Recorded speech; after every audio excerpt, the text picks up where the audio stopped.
মসজিদের শহর ঢাকার ব্যস্ত বাণিজ্যিক এলাকায় অবস্থান করছে পৃথিবীর ১০ম বৃহত্তম মসজিদ।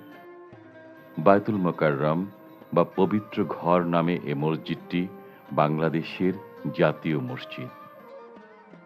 আকার আকৃতির দিক বিবেচনা করলে ইসলামী স্থাপত্য ধারায় এ মসজিদটি একটি স্বতন্ত্র বৈশিষ্ট্য নিয়ে অর্ধ শতাব্দীর বেশি সময় ধরে দাঁড়িয়ে আছে।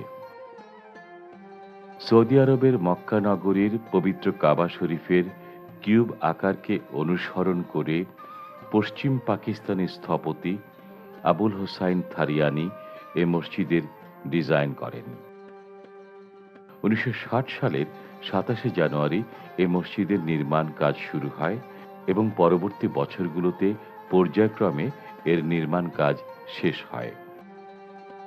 দোকানপাট, লাইব্রেরি, বাণিজ্যিক অফিস এবং পার্কিং স্পেস সহ এই বায়তুল মোকাররম মসজিদ কমপ্লেক্সটিতে ২ স্তরে প্রায় ৩০,০০০ বর্গফুট নামাজ পড়ার এলাকা নির্ধারিত।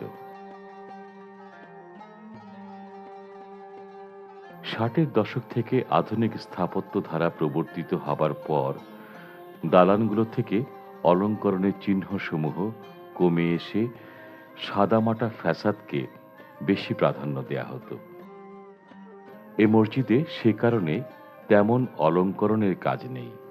প্রথাগতভাবে অর্ধবৃত্তাকার মিহরাবের পরিবর্তে এ মসজিদের মিহরাবটিও আয়তক্ষেত্রাকার প্ল্যানের উপর একটি খিলান দিয়ে আবৃত। সাদা রঙের এ সাদামাটা মসজিদে কোনো গম্বুজ নেই। মূল মসজিদটি ৮ তলা এবং ৯৯ ফুট উঁচু।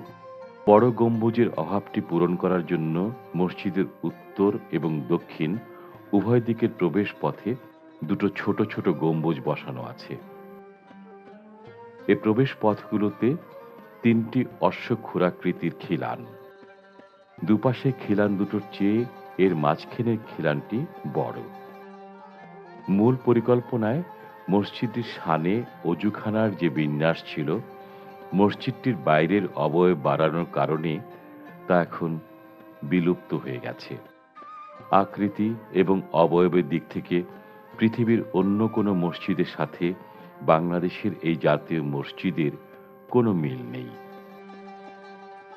পবিত্র কাবা শরীফ ও মদিনা শরীফের পর ইরানের মাশহাদ মসজিদ, ইন্দোনেশিয়ার জাকার্তার ইস্তিকবাল মসজিদ, মরক্কোর কাসাব্লাঙ্কার হাসান মসজিদ, পাকিস্তানের ইসলামাবাদের ফয়সাল মসজিদ, লাহোরের বাদশাহী মসজিদ, সংযুক্ত আরব আমিরাতের আবুধাবির শেখ জায়েদ মসজিদ এবং দিল্লির জামে মসজিদের পর ৩০,০০০ মুসল্লির ধারণ ক্ষমতা সম্পন্ন এই বায়তুল মোকাররম মসজিদটি ধারণ ক্ষমতার দিক বিবেচনায় পৃথিবীর ১০ম বৃহত্তম মসজিদ হিসেবে স্বীকৃত।